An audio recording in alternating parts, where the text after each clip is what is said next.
Primeiro, bom dia a todo mundo. Obrigada por vocês estarem aqui prestigiando, né, nosso evento. Eu queria fazer alguns agradecimentos em especial. Queria agradecer a Raquel, do marketing, a equipe do audiovisual, ao portal de jornalismo, o coordenador Pedro Cury, professor Vinícius, aos alunos que trabalham no portal, Miguel, Carolina, que estão dando apoio aí com, com a foto, com a gravação, e aos professores, colegas que trouxeram suas turmas, aos alunos que estão aqui, obrigada. Essa é uma palestra que não foi premeditada, né, gente? Então, é difícil, a gente arrumou tudo rapidamente, né? Agradecer ao Fernando pela disponibilidade de vir aqui.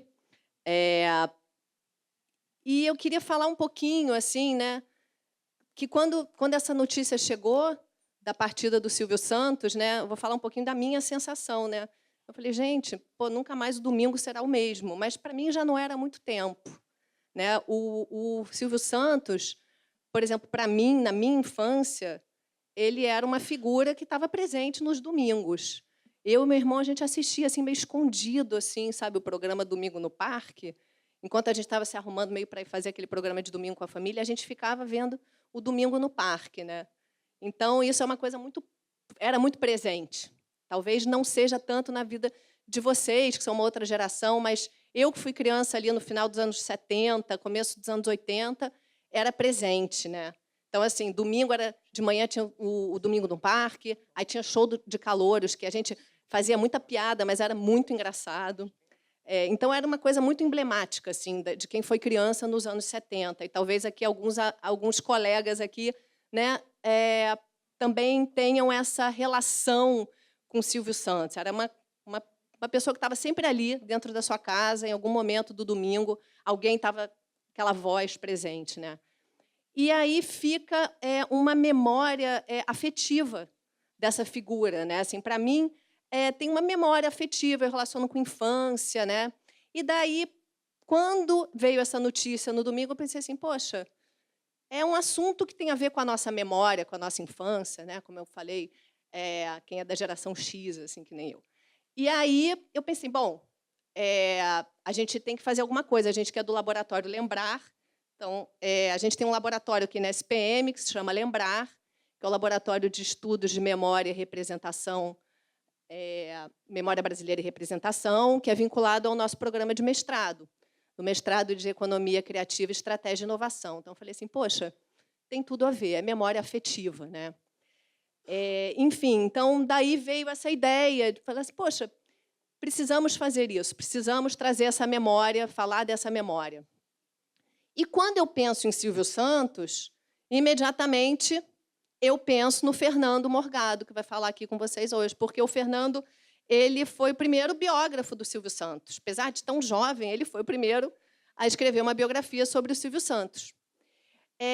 E por falar mais ainda de memória, né, gente? Eu tenho vários alunos meus que estão aqui. O Fernando foi meu aluno aqui na graduação. Então, olha só quantas memórias juntas, né? Vou chegar lá. O Fernando estava aqui na graduação, ele fez especialização aqui na SPM, quer dizer, a trajetória do Fernando aqui dentro da SPM, e fez mestrado com a gente também, o mestrado de Economia Criativa. Eu falei assim, bom, só pode ser essa pessoa para vir aqui falar para a gente, né, para evocar. E o Fernando, né, participa também do laboratório Lembrar, né? Então, tudo junto, eu falei, bom, é um sinal, precisamos dessa fala. Então, gente, sem mais delongas, aqui eu vou apresentar para vocês o Fernando. Deixa eu abrir aqui a mini bio dele. O Fernando é professor da SPM, como eu falei, começou aqui na graduação, é professor da SPM, é consultor de empresas e top voice no LinkedIn. Ele tem livros publicados no Brasil e no exterior, incluindo o best-seller que dá título a essa nossa palestra de hoje, que é Silvio Santos, a trajetória do mito. Foi coordenador adjunto do Núcleo de Estudos de Rádio da Universidade Federal do Rio Grande do Sul e pesquisador associado do Lembrar, da SPM. O Fernando é mestre em gestão da economia criativa, é especialista em gestão empresarial e marketing, e graduado em Design pela SPM. Então, gente, vamos receber aqui, por favor, com uma salva de palmas, o Fernando.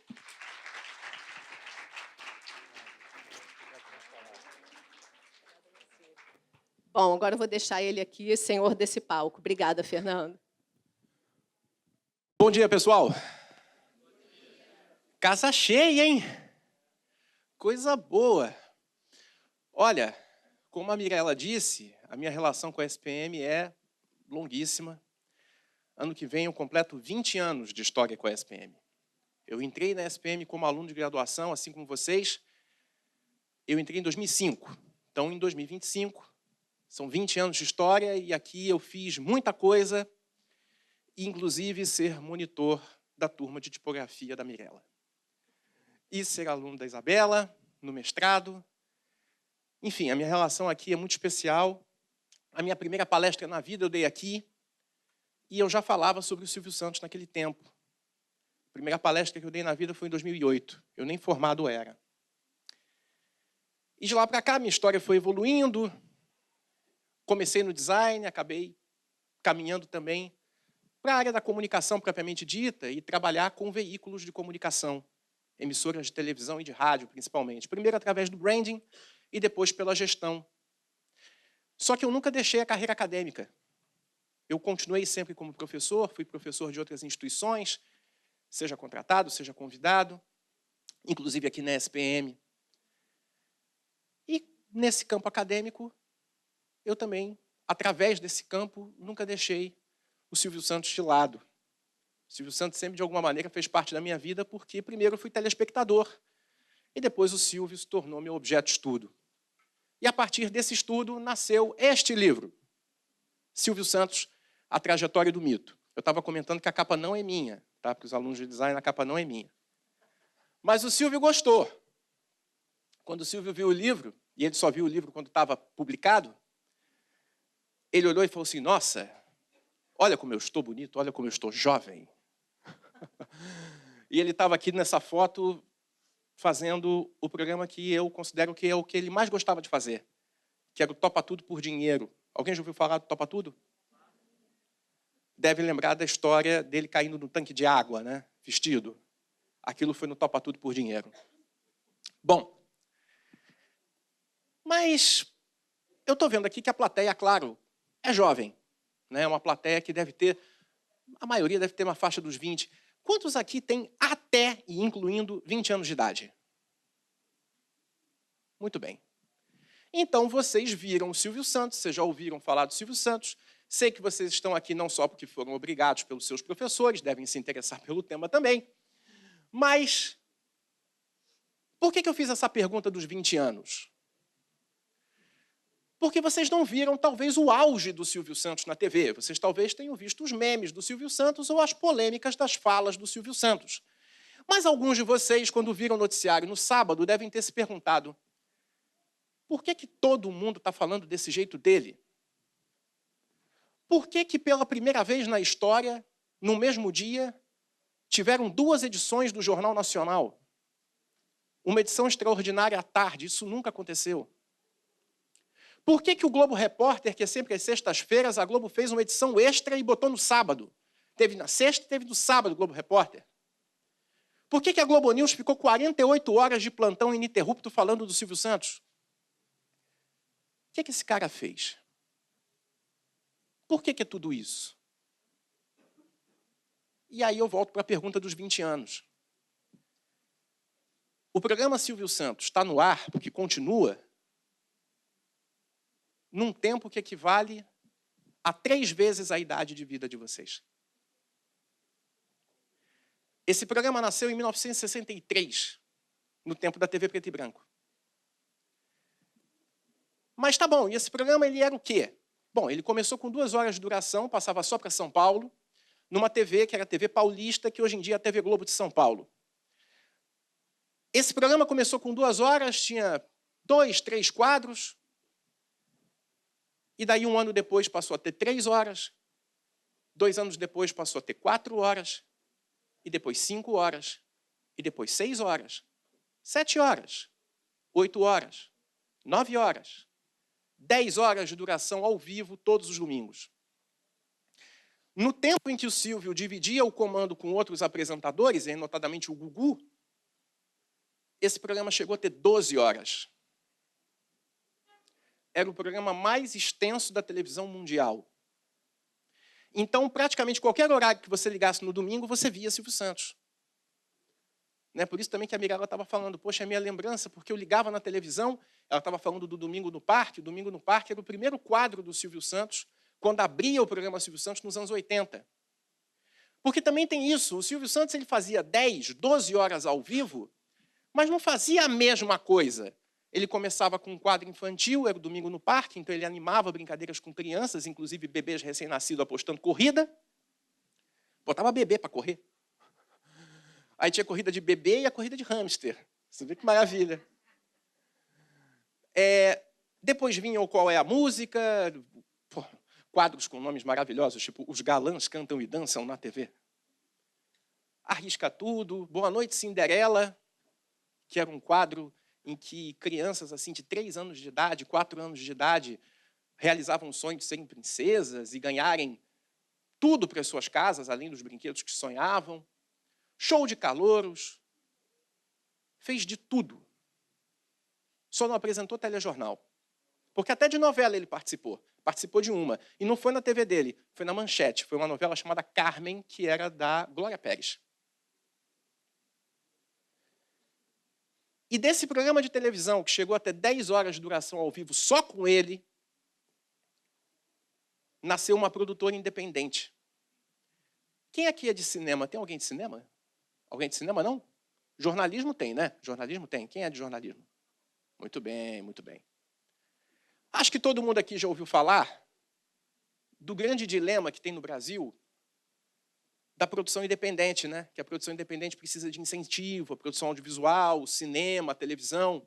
Então, esse programa de 10 horas, ele era feito por uma produtora independente que pertencia ao Silvio. Ele apresentava, ele produzia. E dessa produtora independente foi que nasceu a segunda maior rede de televisão do Brasil, que é o SBT. Só que essa produção independente e esse programa, que chegou até 10 horas e que virou uma rede de televisão, ele também tinha outra serventia, que era a serventia principal, que não era só ganhar audiência. Na verdade, o Silvio Santos, além de artista, ele sempre foi um dos maiores empresários do Brasil. Então, para que o Silvio Santos fazia um programa de 8 horas, 10 horas? Porque entre cada atração, entre cada quadro, o Silvio Santos vendia os produtos dele.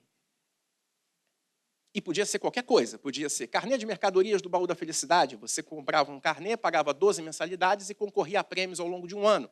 No final, você recebia tudo que você pagou de mensalidades em mercadorias. Aqui no Rio, a loja do Baú era no Largo de São Francisco. Ele teve concessionária de automóveis, fábrica de perfume, mesmo sendo alérgico. Ele fabricava os perfumes, não podia usar, porque ficava espirrando. Aliás, quando a gente ia no programa dele, a produção, a primeira orientação que dava era a seguinte, no telefone, olha, vem sem perfume. Porque ele começa a ter um ataque de espirro e não consegue falar. Teve banco, foi banqueiro. Então, daí nasce um dilema quando a gente analisa a história do Silvio Santos. E foi um dilema que eu passei quando eu contei a história dele. Que é o seguinte, eu estou contando a história de um artista ou estou contando a história de um empresário? Porque são visões de mundo diferentes. Por exemplo, quando você fala do artista Silvio Santos, todo mundo já viu a imagem dele jogando dinheiro na cabeça de 200 senhoras, já viram? Já viram, né? Aí você pensa, poxa, é um cara mão aberta. É um cara que gosta de gastar dinheiro. Pô. O cara joga 20 mil reais na cabeça de 200 pessoas todo domingo. Só que ele é empresário. E se você enxergar a postura que ele tinha numa reunião de negócio, mão aberta é a última coisa que você vai dizer que o Silvio Santos era. Pelo contrário, ele era extremamente mão de vaca na vida dele. E foi com essa mão fechada e com uma gestão implacável que ele conseguiu montar justamente um dos maiores grupos empresariais do país que envolveu todas essas atividades. Então, vejam, eu estou falando de um sujeito que foi o recordista de permanência no ar, não só na televisão brasileira, mas na TV mundial. Eu estou falando do maior produtor independente do seu tempo. Eu estou falando do fundador da segunda maior rede de televisão do Brasil. Eu estou falando de um dos maiores empresários do país, em outros setores. E estou falando de um cara que quase também foi presidente da República. Quem aqui já ouviu essa história? Pouca gente. O Silvio quase foi presidente da República. Só não foi porque o partido onde ele estava não cumpriu todas as convenções que tinha que cumprir, então a candidatura dele não foi referendada ali, e daí o partido dele foi declarado extinto. Mas se ele tivesse seguido na briga, ele teria ganho. Porque o Silvio Santos, ele era o único candidato naquela eleição, e eu estou falando de 1989, a primeira eleição para presidente desde 1960. Ele era o único que tirava voto de todo mundo. Ele tirava voto da direita e tirava voto da esquerda. E daí, nesse mundo polarizado que a gente vive, vocês, jovens, estão perguntando, mas como é que pode? É a mesma coisa que se o cara entrasse numa eleição e tirasse voto tanto do Lula quanto do Bolsonaro. Faz sentido? Para o Silvio Santos faz. Por quê? Porque o Silvio Santos era amado pelo povão, que assistia o programa dele todos os domingos e fazia ele líder de audiência há 20 anos, mas, ao mesmo tempo, ele era empresário. Então, a elite olhava para ele como igual. Então, ele era do povo e da elite ao mesmo tempo. Ele era empresário, que pagava salário, contratava gente, demitia gente, mas continuava amado. Nunca atrasou salário, inclusive. E tem histórias dele com empregados que assim são muito humanas. Isso é uma verdade. Mas essa história toda, eu faço questão de sinalizar, ela começa aqui no Rio. Porque tem gente que olha muito para o Silvio Santos e pensa muito em São Paulo. E é verdade, assim, São Paulo deu tudo para o Silvio Santos. Mas ele é carioca.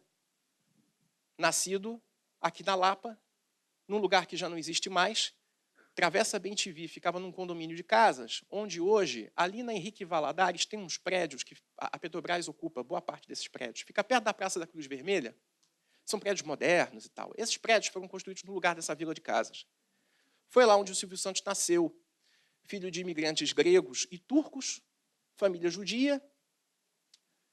Silvio Santos era o irmão mais velho de 6,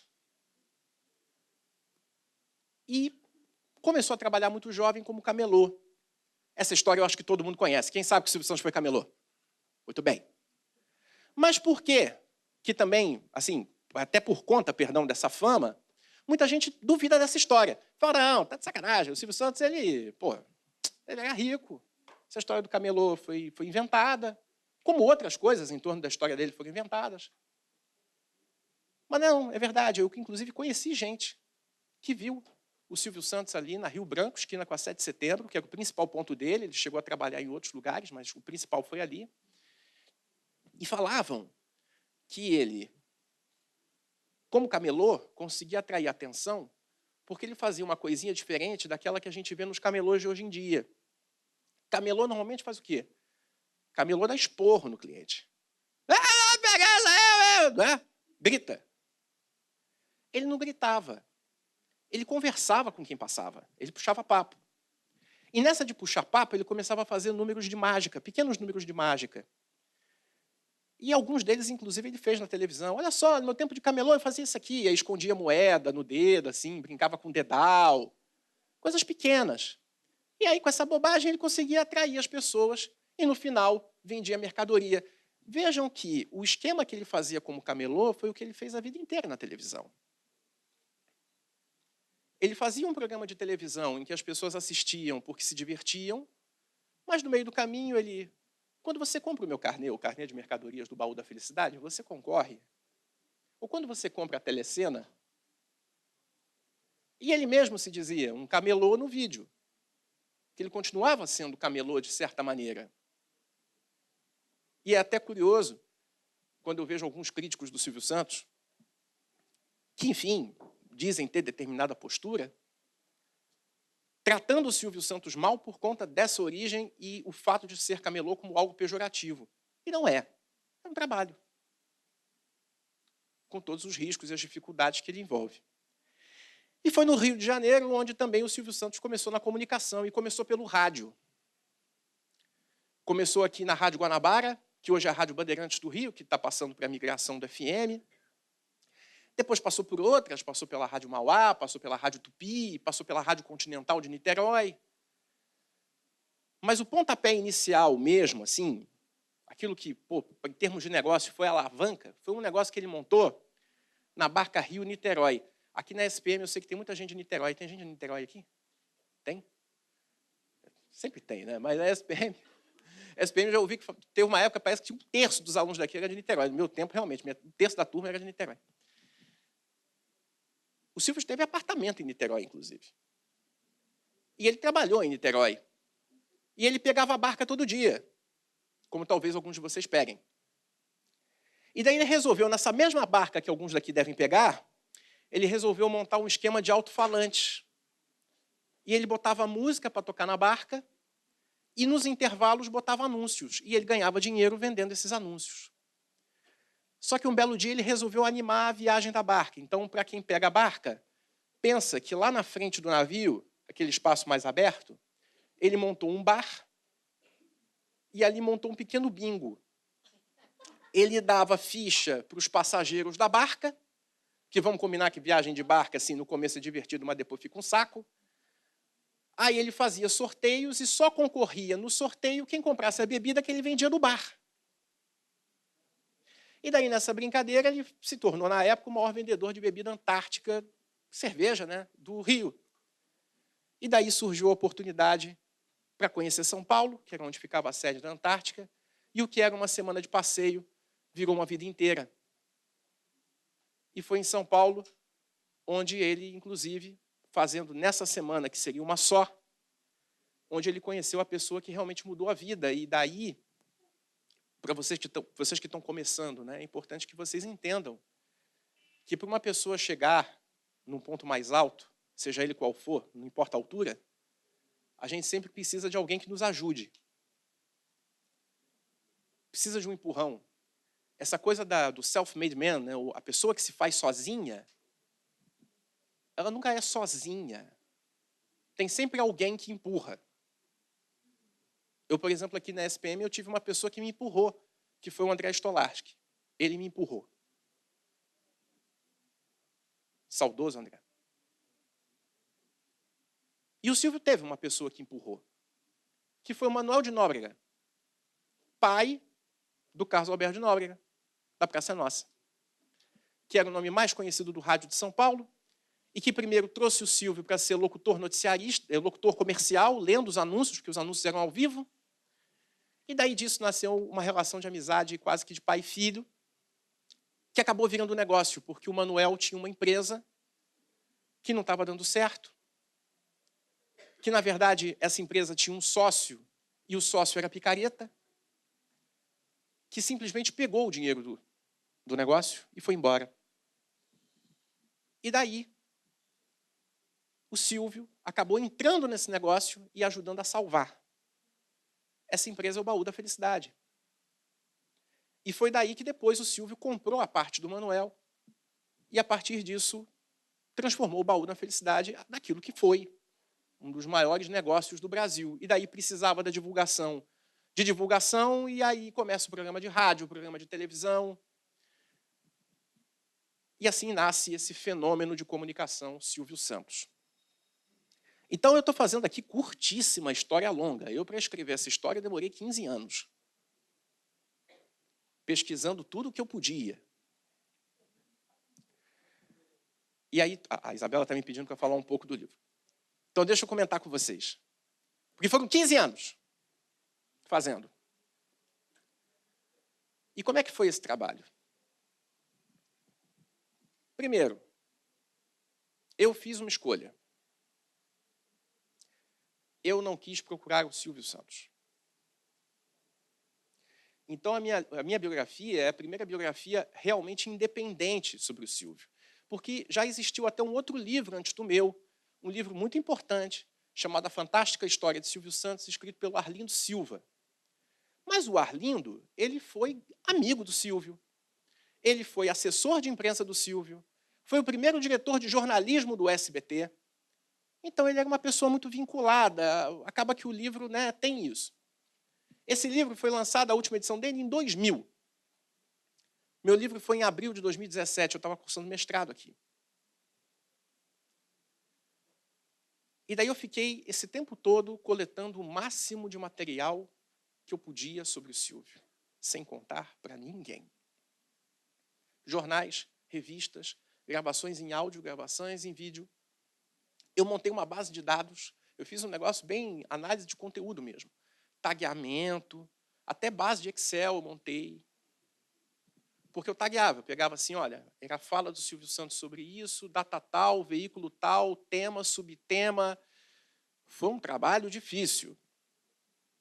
E por que eu fiz dessa maneira? Porque como eu não ia consultar o Silvio, como eu ia fazer um negócio não autorizado, eu queria ter a seguinte garantia. Se um dia o Silvio Santos vier me perguntar sobre alguma coisa que eu escrevi, eu mostro onde está. Não tinha medo de ser processado por ele, até porque é uma coisa curiosa. Muita gente fala dele, bem ou mal, mas ele nunca processou ninguém. Então, assim, mas aquele negócio, né? Seguro morreu de velho. Então, vou fazer para me resguardar. Então, o livro Silvio Santos, A Trajetória do Mito, na verdade, permite uma dupla leitura. Você pode ler tanto o que eu escrevi sobre o Silvio, quanto o que o Silvio fala, porque eu boto as frases dele inteiras. Então, ele é meio biografia romanceada, meio minutos de sabedoria, que você acaba lendo um monte de frase. Então, foi esse processo de 15 anos. E daí, como é que chegou, então, ao livro ter virado o que virou? Como eu disse, foi sigiloso, ninguém sabia. Quando chegou o início de 2017, eu estava com o livro já amarrado, entreguei para a editora, enfim, fez o trabalho dela, revisão, diagramação, começou a botar na gráfica. E aí sai uma nota na Folha de São Paulo, na Ilustrada, e eu me lembro do dia, porque o dia é irônico, né? 1º de abril. E eu me lembro que era um sábado de manhã, e eu estava no mestrado, tendo aula. Estava, acho que, se não me engano, era a aula da Veranize. Eu estava no fundo da sala, aí eu recebo um WhatsApp do meu editor. Olha o que saiu na Folha. Aí era a foto da página da Folha. Eu me lembro que a Coca estava do meu lado, Coca Machado. Quem tem aula com a Coca, ou já teve aula com a Coca aqui? Não, ninguém. Ah, então, pô, vocês têm que ter aula com gente boa. Coca é gente boa. Falei com a Coca, né, assim, aqui, ó. Mas não fui só eu que li, né, a página. O Silvio Santos assinava a Folha. Isso foi num sábado. Daí o que eu vou contar para vocês foi o que eu descobri depois, que pessoas muito próximas ao Silvio me contaram. Essa história eu contei poucas vezes. Sábado isso aconteceu. Segunda-feira, Silvio Santos liga para o SBT e fala com uma pessoa muito próxima que trabalhava com ele. E fala, então, eu fiquei sabendo que lançaram um livro sobre mim e a gente tem que divulgar. Aí a pessoa ouviu e falou assim, mas, seu Silvio, o senhor leu o livro? Não. Mas o senhor conhece o autor? Também não. Aliás, eu tentei comprar esse fim de semana pela internet, mas eu não consegui comprar. Se puder, compra para mim. Mas, seu Silvio, aí a pessoa que falou com ele, assim, falou com toda a propriedade, assim, falou corretamente, falou, seu Silvio, o senhor não leu o livro, o senhor não conhece o autor, o senhor vai divulgar? E se ele escreveu alguma inverdade sobre o senhor? Nisso que o Silvio teria respondido, não, ele não me pediu dinheiro, ele não ficou na porta do Jassa, ele não ficou na porta do SBT, deve ser honesto, vamos divulgar. Isso foi na segunda-feira de manhã. Aí a pessoa foi e ligou para a editora, que fica em São Paulo. Daí quem atendeu foi a moça do administrativo, coitada. Caiu para trás, né? Aí falou assim, então, trabalho com o seu Silvio, fiquei sabendo que saiu um livro sobre ele, a gente queria comprar um exemplar. Seu Silvio... Seu Silvio Santos, pô, eu trabalho no SBT com ele. Aí depois que ela voltou a si, falou, não, para vender exemplar, a gente manda quantos quiser, só traz um motoboy aqui e a gente manda. E aí, 15 minutos depois, tinha um motoboy do SBT, pegou, mandaram, fizeram uma caixinha com os livros, mandaram. Isso foi numa segunda-feira. Daí, na terça-feira, eu estava vindo dar aula aqui na SPM como convidado, na turma da Priscila Menezes. E eu vim falar de biografias. E eu estava...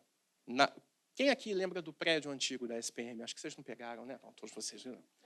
Mas os alunos não pegaram, né? Pois é, eu estudei no outro. Aqui vocês se deram bem pra cacete, né? Porque aqui, pô, área de convivência, praticamente Mata Atlântica virgem aqui, um negócio espetacular. Lá, a gente tinha que conviver na escada de emergência, né? Pô, na época da graduação, eu tinha uma namorada na graduação. Eu ficava com ela na escada de emergência. Era um negócio depressivo. Daí vai. Eu estava indo para a ESPM, que ficava na Rosário com a Quitanda. Estava ali, tinha atravessado a Rio Branco, estava descendo. Aí, vinha a Lúcia. Jornalismo, né, Lúcia, né, porra? Minha orientadora no mestrado. Estava vindo. Nisso, quando eu estava vendo ela, começou a pipocar a mensagem no celular, falando assim, olha só, tem um negócio no SBT, assim, a trajetória do mito vem aí, aguardem. Aí eu fiquei desesperado, parei no meio da rua, a Lúcia me viu, falou, está tudo bem? Eu falei, não está tudo bem, não. E daí eu liguei para casa e falei assim, gente, o que está acontecendo? E ele falou, não, realmente, no intervalo, em todos os intervalos do SBT, tem um anúncio dizendo a trajetória do mito vem aí, aguardem. E assim ficou por 15 dias. Depois eu vim a saber que o Silvio mandou ligar para a editora perguntando quando é que vocês garantem que o livro vai estar na livraria? Aí falou assim, a gente acha que em 15 dias. E não em 15 dias ele deixou um teaser, que foi esse, a trajetória do mito vem aí, aguardem, sem dizer o que era. Isso causou um rebuliço na imprensa. O livro, antes de ter chegado na livraria, por causa disso, foi capa da Folha de São Paulo, página inteira do Estadão. Começou a ter uma repercussão no Brasil inteiro. E minha vida virou do avesso. E daí, com 15 dias, ele botou um outro anúncio. Só que o Silvio ele tinha uma coisa espetacular, porque esses anúncios eram redigidos por ele próprio, né? E ele conseguia fazer sensacionalismo com ele mesmo. Então, o anúncio que ele fez do meu livro era Silvio Santos fala sobre sexo, drogas, política, homossexualidade. Eu olhava, eu como autor, né, falava assim, cara, tudo bem, ele fala, mas não é tanto assim. Mas ele botou o meu nome no comercial.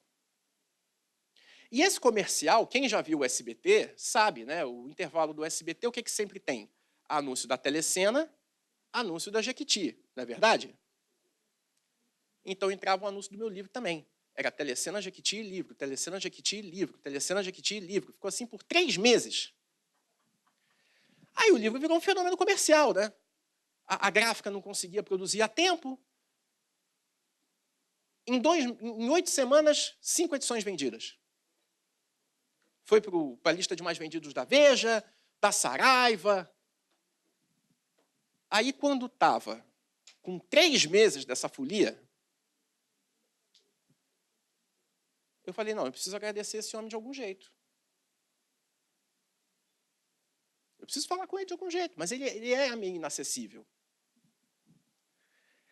Daí eu fui atrás de contatos, tentar conversar e ver e tal, até que eu cheguei em alguém que me deu um conselho. Falou, você quer falar com ele? Então faz o seguinte, manda uma carta. Não é e-mail ou WhatsApp, manda uma carta, papel. Mas manda em 2 vias. Uma manuscrita, que é para ficar elegante, e a outra digitada, mas com o mesmo teor, porque se ele não entender a sua letra, ele vai rasgar e vai jogar fora. Aí eu falei, eu mando até em aramaico, se você quiser. Eu mando em hebraico, se você quiser. E eu escrevi. E na carta eu dizia o seguinte, né? Eu relatava tudo o que estava acontecendo na minha vida, dizia que o poder de comunicação dele tinha mudado a minha vida, e de fato tinha, e dizia, olha, eu não tenho nada a lhe pedir, eu só tenho a agradecer. Mas, se eu pudesse lhe pedir uma coisa, eu queria só a chance de apertar sua mão e lhe dizer muito obrigado. Eu mandei a carta, chegou na casa dele, e ele me respondeu no ar. Eu estava vendo o programa Silvio Santos no domingo, e ele respondeu a carta no ar. Não, ele pegou o livro, fez 7 minutos de um testemunhal. Vocês sabem o que é testemunhal? Testemunhal é aquilo que o brasileiro carinhosamente chama de merchandising ou merchan. Ele fez 7 minutos lendo o meu livro, falando que o meu livro era maravilhoso, falando que o livro era sensacional. Ele estava vendendo meu livro como ele estava vendendo a Telecena. E ele falou, não, esse rapaz ele mandou uma carta para mim e ele disse que quer me conhecer. Pode vir, não tem problema nenhum. Maravilhoso. Agora eu queria saber como, né? Mas aí consegui. Fui para lá. E foi a única vez que eu estive com ele. Teve gente que pensou que meu livro fosse encomendado, que eu tinha feito a pedido, que eu fui pago pelo Silvio para fazer. Tudo mentira. E, de novo, eu só estive com o Silvio pessoalmente uma vez. Foi quando eu estive no programa dele. E ali, para mim, foi uma aula de televisão. Para o pessoal que faz jornalismo e para o pessoal que lida com audiovisual em geral, tá? Assim,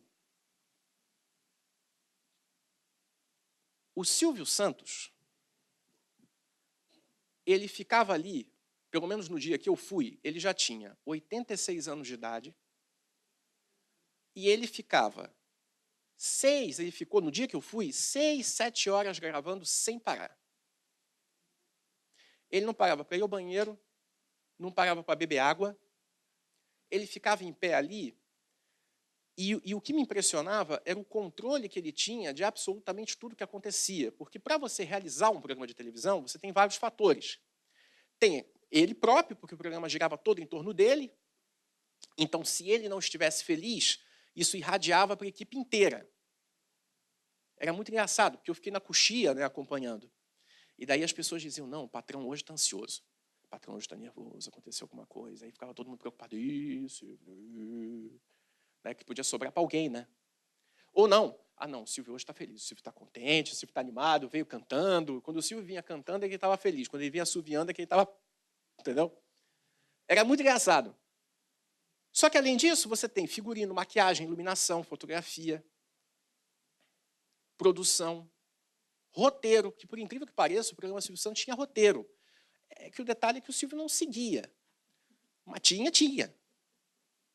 Ah, não, mas como é que funcionava com o Silvio? Era assim. O Silvio chegava, eu vi, dirigindo o próprio carro no SBT, acho que na época era um Volkswagen, o cara tinha um patrimônio de 3 bilhões de reais, chegava com o carro, parava, daí nisso já vinha a camareira, já correndo, abria o porta-mala, tirava o paletó, ele vinha do Jaça, né, então já vinha com o cabelo arrumado, e daí o camarim dele no SBT era o único que tinha saída para o estacionamento. Você não precisava passar por dentro do complexo para entrar no estúdio e no camarim. A porta era para fora, então era da vaga para o camarim. E ali no camarim ele decidia as coisas. No camarim ele fazia as reuniões. No camarim ele fritava bife a cavalo.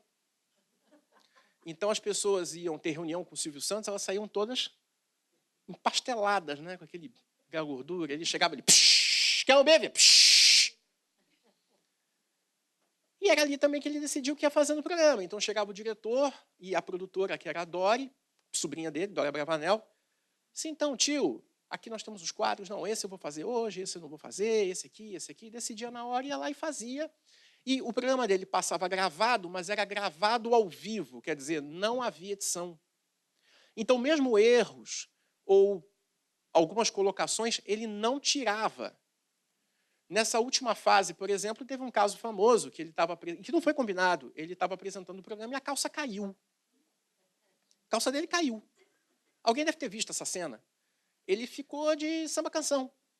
Só que ele não percebeu. Ele só percebeu quando a plateia começou a rir, os convidados que estavam no palco começaram a rir, que a calça estava arriada. E daí falaram, Silvio, quer que tire? Ele falou, não, deixa que tá bom. Deixa que tá bom. E aí, bom, voltando ao meu encontro com ele, eu fiquei na coxia esperando por ele, né? E daí foi muito interessante, porque eu acho que mostra um pouco do caráter, do estilo do Silvio, de lidar com as coisas. Quem aqui lembra ou já viu Família Dinossauros? Quem aqui já viu? Já viu? Quem lembra da abertura da Família Dinossauros, que era o Dino chegando, pisando forte, e daí e os bichos vão todos se escondendo por trás das árvores? Lembram disso? Silvio entrando no estúdio é mais ou menos assim. Ele era uma pessoa alta, mais ou menos da minha altura, só que com um vozeirão que você ouve a quilômetros de distância. Então ele sai do camarim, aquela voz ele cantarolando, larará, larará. Nisso, todo mundo já sai correndo, e está chegando, ele está chegando, hein? Todo mundo indo para as montanhas. E balé, tira o roupão, vai para o palco, a plateia começa a aplaudir e tal, não sei o quê, ele vem.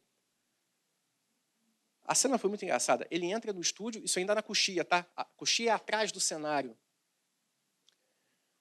Ele para do lado de uma mesinha. Essa mesinha tinha um porta-lápis e uma caixinha de MDF, de madeira. Na caixinha, 2 maços de dinheiro vivo, que ele botou no bolso. E no porta-lápis, os aviõezinhos. Quem lembra dos aviõezinhos que ele jogava no auditório? Aquele dinheiro era dinheiro de verdade. E tinha um macete naquele aviãozinho, porque se fosse a nota mesmo, o avião não pegava impulso.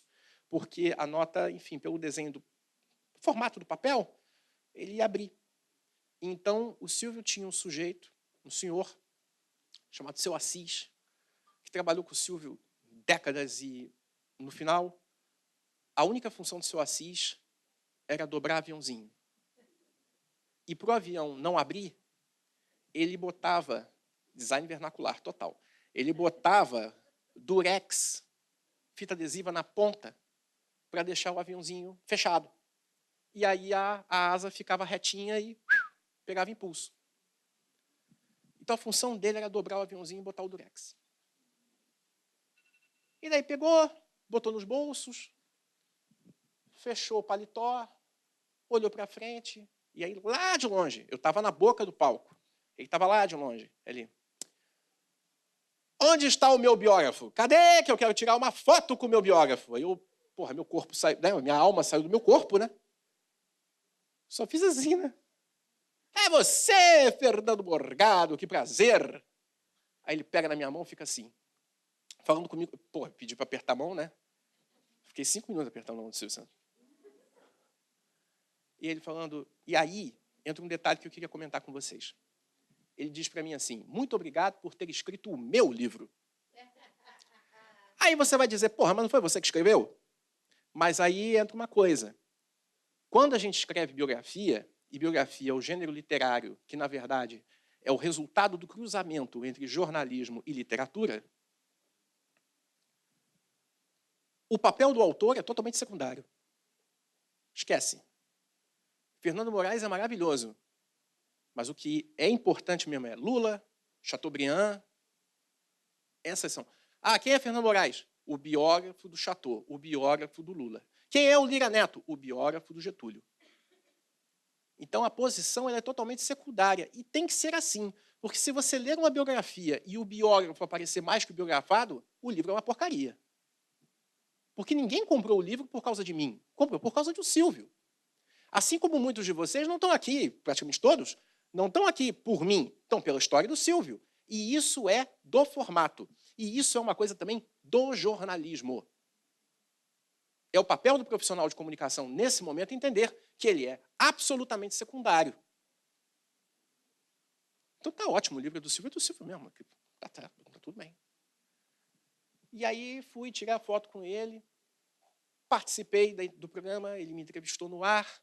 Esse vídeo está no YouTube do SBT, quem quiser é só botar lá Silvio Santos e meu nome, vai ver. E eu fiquei lá para ver o resto da gravação. Porque ele gravou comigo no começo, a impressão que eu tive é que ele queria me liberar. Porque ele descobriu no ar que eu era do Rio. Estava lá, viajei só para isso.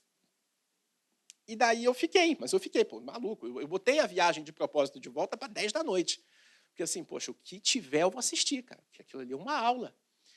E realmente, quando terminou o programa, ele saiu, jogou o último maço de dinheiro para o auditório. Quando ele saiu, ele olhou para mim, ele... Ah, você ainda está aqui? Ela fala, Silvio, isso aqui é um pós-doc em televisão. Não podia ir embora. Aí, mais uma vez, muito obrigado. Ele aperta a mão e vai embora. E ali, eu tive também o exemplo dessa dualidade entre artista e empresário. Entendam, o Silvio Santos tinha acabado de jogar, sei lá, 10 mil, 20 mil reais na cabeça de 200 pessoas. Quando ele sai, ele encontra com a sobrinha, que era a produtora dele, a Dori, já falei dela, e a Dori vira para ele e fala, tio, tem o Roda-Roda. Vocês já viram o Roda-Roda, né?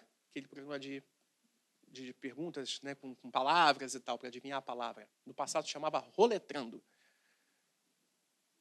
Duplo sentido, né? Claro. Aí ele falou, olha, a gente tem o Roda-Roda era semanal. E a gente dava um carro por semana.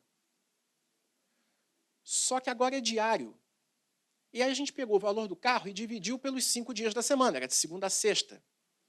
Aí falou, olha, o prêmio está muito pequeno. Então não está interessante. Será que não dá para aumentar o prêmio por dia? Daí nisso, o homem que tinha acabado de jogar 20 mil reais na cabeça de 200 pessoas vira e fala, está no orçamento? Se tiver no orçamento, aumenta o prêmio. Se não tiver no orçamento, não aumenta o prêmio. Mas, tio, está pequeno. Eu falei assim, não tem dinheiro. Se tem dinheiro, ok. Se não tem dinheiro, não tem dinheiro. E aí, chega também na estrutura do livro e também no perfil que eu tracei do Silvio, que na verdade são 5. O Silvio não era uma pessoa, o Silvio era 5. Você tinha o artista, você tinha o empresário, o dono do SBT, que é uma coisa totalmente à parte, que para mim é a parte mais divertida, o político e o homem comum. Sabe, mas por que o dono do SBT era a parte mais divertida? Porque o Silvio, na verdade, dirigindo a programação do SBT, ele era louco. Completamente louco. Sábado eu participei do Jornal Nacional, numa edição extraordinária que teve à tarde, né? Não sei quem viu, às 3 da tarde entrou. E daí a própria Renata Vasconcelos disse, não, eu me lembro que ele esperava a novela da Globo, disse isso na Globo, que ele esperava a novela da Globo terminar para começar a passar uma série. E é verdade. Não sei quem já ouviu falar dessa história. Essa história é ótima, e tem outras. Tem uma das minhas favoritas que é a seguinte. No início dos anos 90, atenção, a programação da Globo no início dos anos 90 de noite era assim, o Jornal Nacional entrava às 8, que hoje é às 8h30, né? Entrava às 8, terminava às 8h30, e daí vinha a novela. A novela ia de 8h30 às 9h30, tá? Guardem isso na cabeça. Aí, no início dos anos 90, o Silvio resolve reabrir o departamento de novelas, porque ele era assim também, ele abria e fechava departamentos com uma certa facilidade. Daí ele resolve reabrir o departamento de novelas, contrata Newton Travesso, um dos maiores nomes da história da televisão brasileira em todos os tempos. E eles fazem uma primeira novela linda, chamada As Pupilas do Senhor Reitor. E daí o Silvio chama o Newton Travesso para uma reunião no camarim dele, que eu falei, que era o lugar onde ele fazia reunião. Aí falou, Newton, então, qual horário que você acha que a gente deve botar a novela? E daí o Newton disse, olha, Silvio, eu acho que a gente deve botar 9h30, porque a novela da Globo já vai ter terminado, e daí, eventualmente, alguém que goste de novela, que estava assistindo a Globo, pode passar para a gente. E daí o Silvio olha e fala, não, eu estou pensando em botar às 8. Aí o Newton Travesso se desespera, bota a mão na cabeça e fala, meu Deus, Silvio, no horário do Jornal Nacional, a gente vai se ferrar. Pô, o Jornal Nacional tem uma audiência enorme. Daí o Silvio pensa, não, então tá bom, amanhã eu te dou a resposta. Amanhã eu digo o que eu decidi. E aí, no dia seguinte, o Silvio procura o Newton Travesso e diz, ô Newton, nem você, nem eu. Toda noite eu vou botar a novela às 8 e vou reprisar às 9h30. Aí falou, como é que é, Silvio? É o mesmo episódio. Eu vou botar às 8 e vou reprisar às 9h30. Porque aí é o seguinte, se a pessoa quiser ver o Jornal Nacional, ela vê, mas aí vê a novela às 9h30. Se a pessoa não quiser ver o Jornal Nacional, ela vê às 8. Aí você acha que vai dar certo isso, Silvio? Você está maluco? Não. vai dar certo, pode confiar. E aí eu encontrava o Newton Travesso no corredor, né? E falava, aí, Newton, a novela está indo bem, hein? Está dando 28, está dando 10 às 8 e 18 às 9h30. Ele fazia, por exemplo, Chaves. Pô, quem não... Chaves. Todo mundo aqui sabe Chaves, né? Tem alguém que gosta de Chaves? Gosta de Chaves? Pô, pelo amor de Deus, né? Não dá para fazer faculdade de comunicação sem gostar de Chaves. Se não gostar, tem que reprovar, pô. Não, pô, pelo amor de Deus. O que acontece? Chaves, quando ele decide passar, ninguém no SBT queria. Eles recebem Chaves como um adendo no pacote de novelas mexicanas. A Televisa meio que deu, meio que empurrou. E aí o Silvio convoca uma reunião com os diretores, tinha mandado todo mundo ver um episódio, né? E aí os diretores, ele pergunta, então, o que você achou da série? E aí um disse que era uma porcaria, outro disse que era uma droga, outro disse que a qualidade era uma tétrica, que o elenco era horrível, que os cenários eram todos de isopor, e que era tudo um lixo. E aí termina de ouvir todo mundo e fala, muito bem, começa a passar amanhã. Ou semana que vem. E foi certamente o produto mais longevo que o SBT teve. E era o grande coringa. Qualquer horário que o SBT tivesse problema de audiência, dá-lhe Chaves. Chaves passou até de madrugada. Chaves passou até dentro do programa Silvio Santos. O Silvio apresentou Chaves. Então, tudo que podia ser feito, ele fez.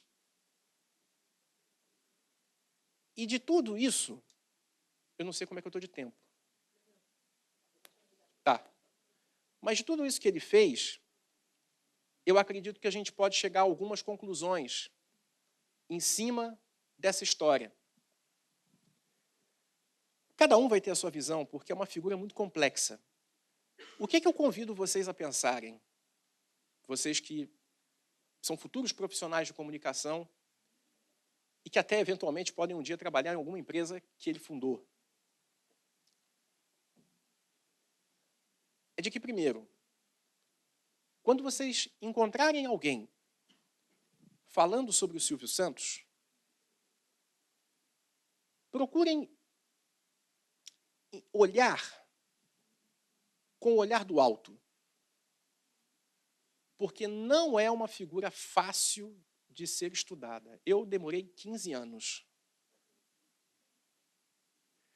Então, eu convido que olhem do alto e procurem entender que é um sujeito multifacetado, são várias áreas, e em tempos, períodos históricos muito diferentes entre si. Existem várias polêmicas em torno dele.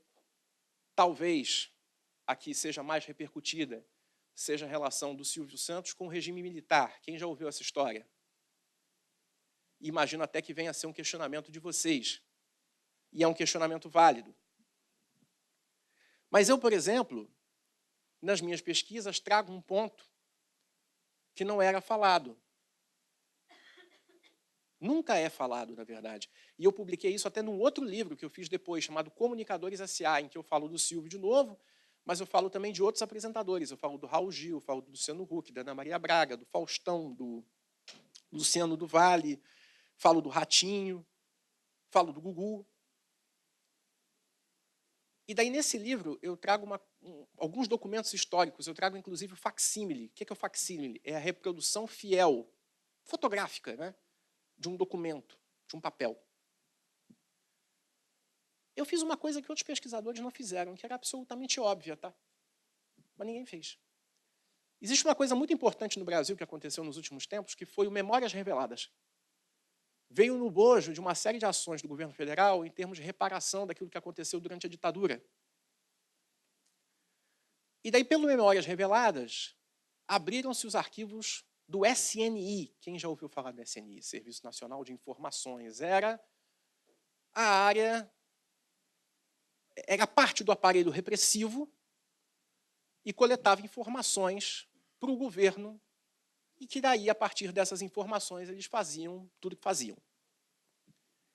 Eu fiz uma coisa que acho que nenhum pesquisador tinha feito. Eu fui na pastinha do Silvio Santos no SNI. Porque toda figura pública conhecida tinha uma pastinha no SNI.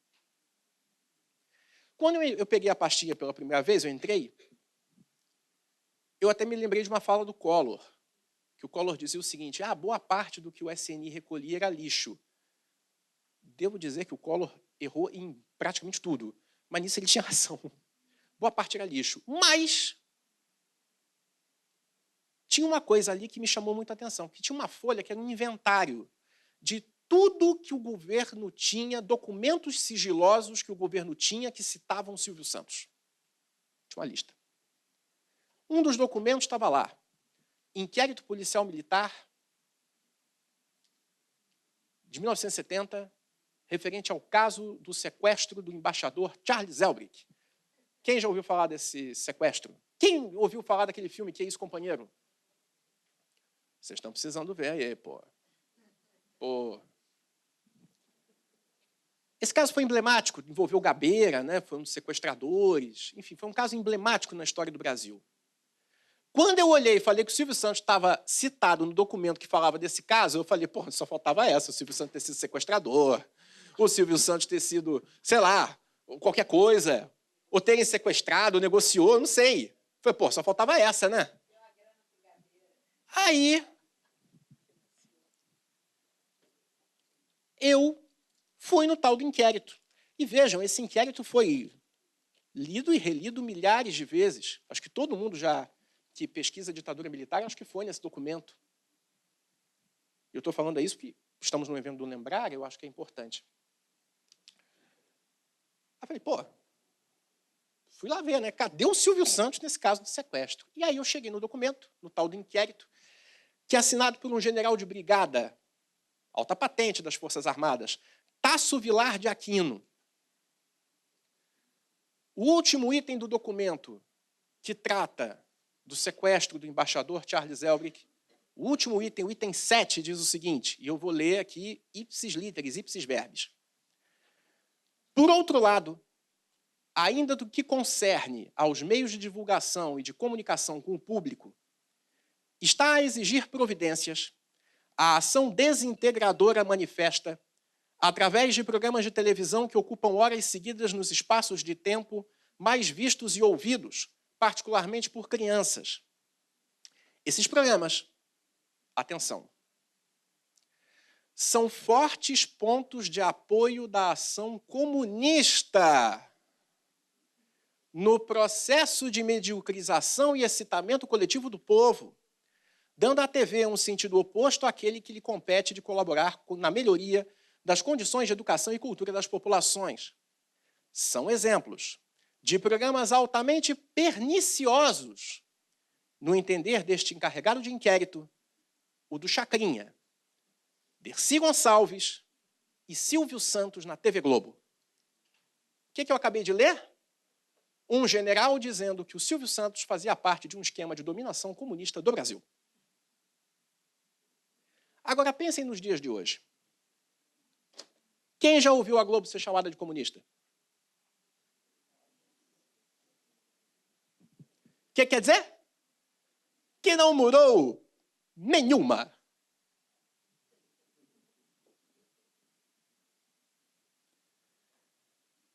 Poucos órgãos de imprensa repercutiram isso. Repercutiram meu livro, mas não repercutiram isso. Sabe por quê? Porque mostrou que o mundo não é ou preto ou branco, o mundo é cinza. Porque, de fato, a partir de um determinado momento, o Silvio Santos cantava que o Figueiredo era coisa nossa, inventou a Semana do Presidente, que é uma das coisas mais ridículas já feitas na televisão brasileira. Vocês já ouviram falar da Semana do Presidente? Era um boletim que entrava e ele mostrava o que o presidente tinha feito na semana. Eram coisas do tipo, o presidente da República recebeu esta semana o embaixador da Tchecoslováquia. E foram conversadas ações para a amizade entre os dois povos. Quer dizer, a relevância disso é zero. Tem no YouTube, vocês podem ver, a Semana do Presidente no aniversário do Collor. Aí estava lá, acho que era o Chitãozinho Chororosa, Zé de Camargo e Luciano, cantando parabéns para o Collor. Assim, porra! Então, de fato, ele fez isso. Só que não foi o tempo todo. E o que eu vejo muito é tratar com generalismo. O generalismo é que pega. E é por isso que eu faço essa provocação a quem trabalha com comunicação. Não se contente com menos. Não se contente com o que dizem por aí. vocês têm acesso às fontes primárias de informação. Vão atrás. Porque aí você descobre que sim, durante um período, em troca das concessões de televisão, o Silvio Santos manteve uma relação ali no ar, batendo palma e cantando, mas, por outro lado, tinha gente nas Forças Armadas que achava ele um comunista, o que não faz sentido absolutamente algum, em nenhum ponto de vista que se olhe. E, ao mesmo tempo, isso é que eu acho mais interessante, eu boto isso no livro. O programa do Silvio Santos tinha essas coisas, né? Semana do Presidente, Figueiredo é coisa nossa. Mas os telejornais do SBT eram super críticos. O TJ Brasil, o Boris Casoy, por exemplo, ele falava no SBT que era contra a candidatura do Silvio a presidente. Eu trabalhei com um cara que foi um dos maiores diretores de TV do Brasil, Nelson Roineff, meu amigo, falecido já. Criou um documento especial. Ele falou, eu nunca tive tanta liberdade, nunca fui tão feliz e nunca ganhei tão bem, dizia ele, quanto no SBT. Então, nós estamos falando de uma figura extremamente complexa, multifacetada, e nessa coisa do olhar de cima, eu até convido a vocês que entendam. Tudo que eu falei é verdade, tem comprovação, mas também percebam, vocês, especialmente futuros jornalistas, que também quem está falando aqui é uma pessoa que, além de ser um profissional, eu também procuro fazer esse exercício de transparência, é que vocês entendam que aqui também existe uma pessoa que é profundamente grata ao Silvio Santos. E que se eu falei do André que ele mudou minha vida, o Silvio mudou também. E por isso que até nas manifestações que eu dei, eu fiquei muito triste. Isso não quer dizer que eu aprove ou concorde com tudo que ele fez, muito pelo contrário, e fiz várias críticas, inclusive no livro. Mas eu não posso deixar de reconhecer, e não deixaria essa oportunidade aqui passar, de reconhecer o quanto o Silvio Santos foi importante para mim, como telespectador e como profissional. E eu agradeço a atenção de vocês, agora fico à disposição para perguntas.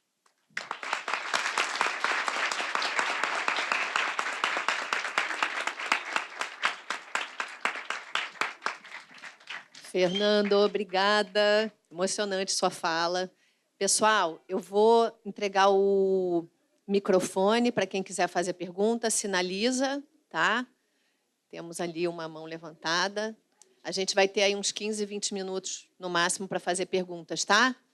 Quem foi, você?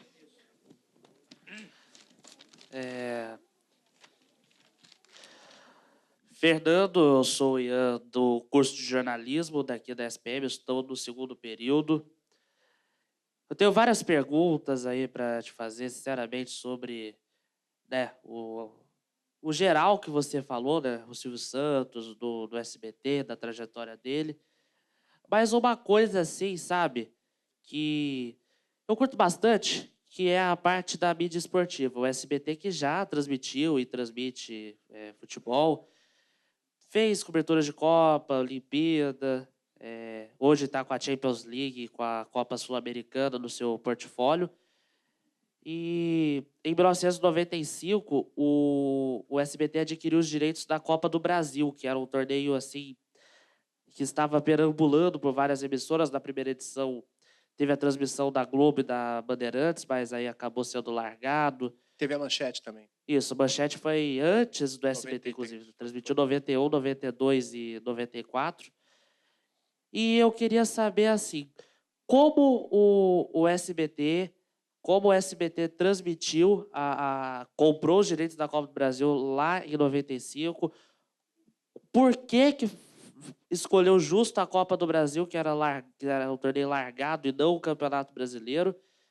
E também, né, como parte do futebol, eles também transmitiram vários torneios, inclusive Libertadores recentemente, mas transmitiu a primeira edição da Copa Mercosul.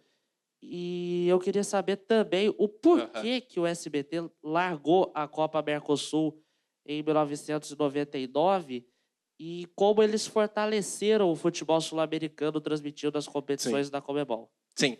Olha, você me dá a oportunidade de contar uma história curiosa, porque, além do livro do Silvio, 2 anos antes eu lancei uma outra biografia chamada Blota Júnior Elegância no Ar. O Blota foi da geração anterior ao Silvio, né? O Silvio era fã do Blota. E o Blota teve 3 filhos. Um deles, José Francisco. E o José Francisco é dono, até hoje, de uma empresa chamada Sport Promotion, que é a empresa que criou a Copa do Brasil nessa nova fase e o torneio Rio-São Paulo. O que aconteceu? O Kiko, ele era sócio do Luciano do Vale, na Bandeirantes. Eles dois eram donos do departamento de esporte na Band. E aí houve um rompimento da sociedade. O Luciano fica na Band e o Kiko vai, no caso, para a Manchete e lança um programa chamado A Grande Jogada, que ocupava o sábado e o domingo da Manchete. E daí precisava preencher com torneios, e daí ele relança primeiro a Copa do Brasil. Teve, enfim, primeiro uma parceria com até o Galvão Bueno, se não me engano, na Rede OM, e aí ele faz a Copa do Brasil, vai para a Manchete, e dá muita audiência. E foi estimulado por essa audiência que o Silvio chama o Kiko, chama a Sport Promotion, que vira fornecedora de torneios. E daí ele fornece 2 torneios, a Copa do Brasil e o Torneio de São Paulo.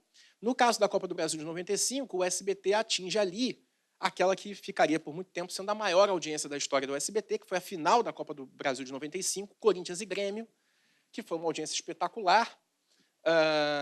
E daí essa audiência só viria a ser superada em 2001 pela Casa dos Artistas 1, né, que chegou a dar pico de 55 pontos em cima do Fantástico.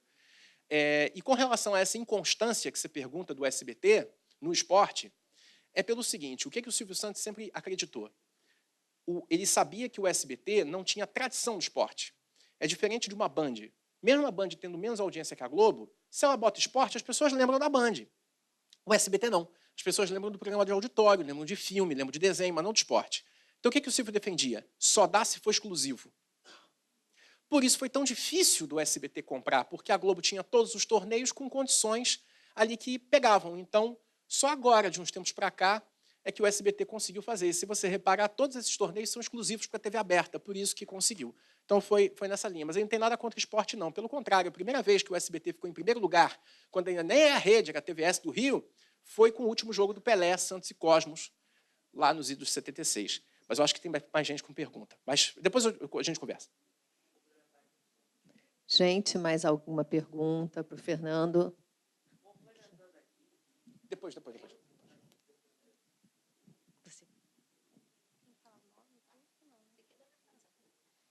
Oi, bom dia. Eu queria perguntar, eu não entendi, o que estava no jornal no dia 1º de abril, que saiu? Saiu uma notinha dizendo o seguinte, que seria lançada uma biografia sobre o Silvio Santos, escrita por mim. Dizia o título, dizia o meu nome, mas é uma notinha muito curta. E daí ele leu e ficou curioso. E daí resolveu divulgar só por ter lido aquela meia dúzia de linhas. Foi isso que aconteceu. Foi dentro do caderno de cultura da Folha. Nada. Temos uma pergunta aqui. Oba. Tá bom. Oi, Fernando, tudo bom? Meu nome é Joana, sou do curso de jornalismo e eu gostaria de te perguntar, na parte da criação da biografia, como que foi para você separar esse lado admirador do Silvio Santos, do artista, no processo da criação do seu conteúdo? Foi, sem dúvida nenhuma, uma das partes mais difíceis do processo, porque biografia é um gênero de livro que, assim, só se você for muito frio, você não se envolve. Porque é como se você tivesse uma presença familiar cotidiana nova. Você acorda, come, dorme pensando naquela pessoa. Você fica direto pensando. Então, é muito difícil esse distanciamento. Como eu procurava fazer isso? Eventualmente, em alguns momentos, tentando parar um pouco, para voltar depois, e tentando me cercar do máximo de base teórica e de informação possível. Para dizer assim, olha, eu não estou falando aqui por achismo, que é aí que entra mais o sentimento. É quando você não tem base. Emoção é só emoção. Então, para ter razão, precisa ter base, pesquisa. Então, eu pesquisava mais, para poder chegar naquilo que tinha que ser escrito, porque tinha lá a comprovação. Mas, realmente, é a parte mais difícil. O desgaste emocional, realmente, o envolvimento é grande. Não é fácil, não. Você se baseou muito nas entrevistas que existiam dele, ou depoimentos, ou matérias sobre, né? Você se baseou muito no que estava publicado sobre ele. Mas os jornalistas que me perdoem, a gente sabe que às vezes existem uns aspas que não são bem isso. Como é que você lidou com isso? O que acontece? Eu já conhecia a relação do Silvio Santos, especialmente com certos veículos de comunicação. Que o Silvio Santos, na verdade, sempre procurou ser avesso, assim, sempre procurou não dar entrevista. Então, quando ele dava entrevista, era um acontecimento. E eu sei que alguns veículos de comunicação, que eu não vou nominar quais, eles tinham uma coisa mais sistematizada mesmo de botar assim, de lado o Silvio Santos, para dizer o mínimo. Então, algumas informações vindas destes veículos eu desprezei. Outros não. E, claro, também procurei dar preferência, quando era o mesmo tema, um tema correlato, dar preferência à gravação em vídeo ou em áudio, porque aí, pelo menos, eu conseguia ter com o mínimo de edição possível, não havia o problema da transcrição. Então, foi uma maneira de contornar. Então, eu procurei fazer essas duas formas. Conhecer o histórico da relação do Silvio com aquele veículo, alguns, inclusive, que essa relação segue até hoje. Acho não, tenho certeza. Alguns veículos que fizeram um determinado tom de cobertura num tom absolutamente hipócrita. E, por outro lado, a questão de dar preferência ao áudio e vídeo. Quando não, texto, mas aí com texto vendo a qualidade da fonte, né? Ali, mais duas perguntas ali. 3. Espera que acho que Marina. Bom dia. Bom dia. Eu sou do segundo período de design e eu assisti a série do Disney Plus que fizeram do Silvio Santos. Ah, sim. Eu queria te perguntar o que você achou sobre, se você achou que representaram bem ele e tal, porque eu gostei, mas eu não sei se... Olha, eu vou te ser sincero, eu não vi. Eu não vi porque eu não assino o Disney Plus. Então, assim, eu não vou fazer uma análise do conteúdo, porque aí seria até injusto da minha parte. Mas eu faço um alerta. Para muitas pessoas viram assim, poxa, aquilo é o Silvio Santos. É uma série ficcional. Então, tem algumas passagens, até que, enfim, que foram comentadas, que não necessariamente são verdadeiras, mas que dão um colorido para a série. Isso a gente está acostumado a ver com personalidades internacionais. Isso acontece também no filme da Hebe, que eu até gostei, mas tem passagens lá que não são verdadeiras. E o filme da Hebe eu vi. Por exemplo, botam que a Hebe bebia antes de entrar no ar, que a Hebe se atrasava. Mentira, tudo mentira. A Hebe era extremamente correta e disciplinada com o trabalho. Mas botam para dar um colorido. Botava que ela teve um caso com o Roberto Carlos. Mentira também. Então, assim, eu não posso avaliar a série enquanto produto audiovisual, mas faço esse alerta. Então, se a pergunta também foi isso, o que eu vi é o Silvio Santos? Não posso garantir, porque é ficção.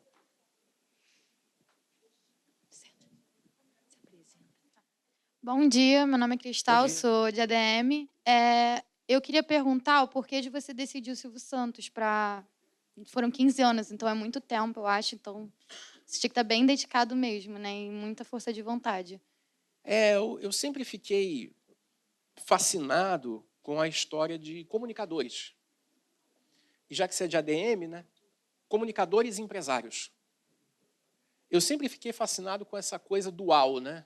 Do artista e do gestor, que, na verdade, parecem ser mundos totalmente opostos, né? Você tem do lado o gestor que é pragmático, que é frio, que pensa em número, e o artista que é mais sentimento, que é mais emoção.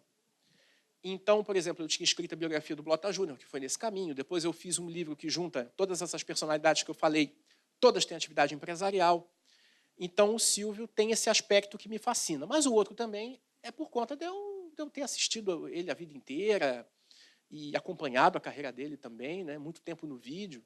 Então, havia também uma questão de memória afetiva, né? Então, mas é principalmente por conta dessa dualidade. Eu acho muito interessante. Bom dia, sou Felipe, estou no 4º período de jornalismo. E toda vez que o Silvio Santos entra em voga, vem aquele vídeo dele falando sobre a árvore genealógica dele, e vem muita gente falando sobre como que ele era um self-made man, como que ele veio do nada e construiu uma riqueza e tal. E vem outro lado do espectro falando que não, ele teve dinheiro sim, e vem aquele vídeo dele mostrando da árvore genealógica, que o avô dele, tataravô, consertou a criança da Espanha, não sei o quê. Como que você enxerga essa questão, o que de fato é verdade, o que de fato é narrativa? É uma coisa que falam muito, o Silvio nasceu pobre. Não, mas ele também não nasceu rico. Pelos depoimentos que a gente tem, aí são várias fontes, ele era classe média. Tá? Mas que num dado momento da vida,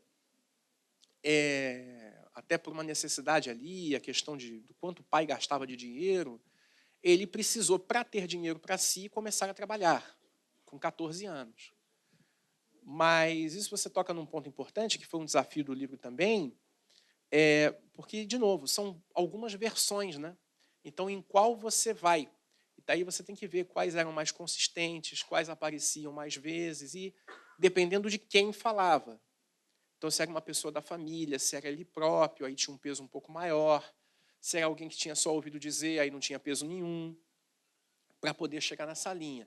Então, eu diria o seguinte, o Silvio ele não tem uma origem paupérrima, não, mas também não era riquíssimo, né? Como poderia se pensar, né? Teve um ancestral tão nobre, né?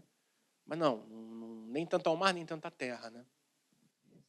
Olha só, infelizmente vamos ter que encerrar por causa do nosso compromisso de horário aqui com o auditório. Eu mesma tenho que dar aula daqui a 10 minutos, 20, enfim. Podem ir indo, tá, pessoal? A gente se vê lá na sala de aula. Obrigada, Fernando. Muito obrigada mesmo. Foi excelente, né, pessoal? Obrigada pela presença, obrigada aos professores que trouxeram as turmas, obrigada ao pessoal do audiovisual, ao Jairo, todo mundo, tá? Muito obrigada.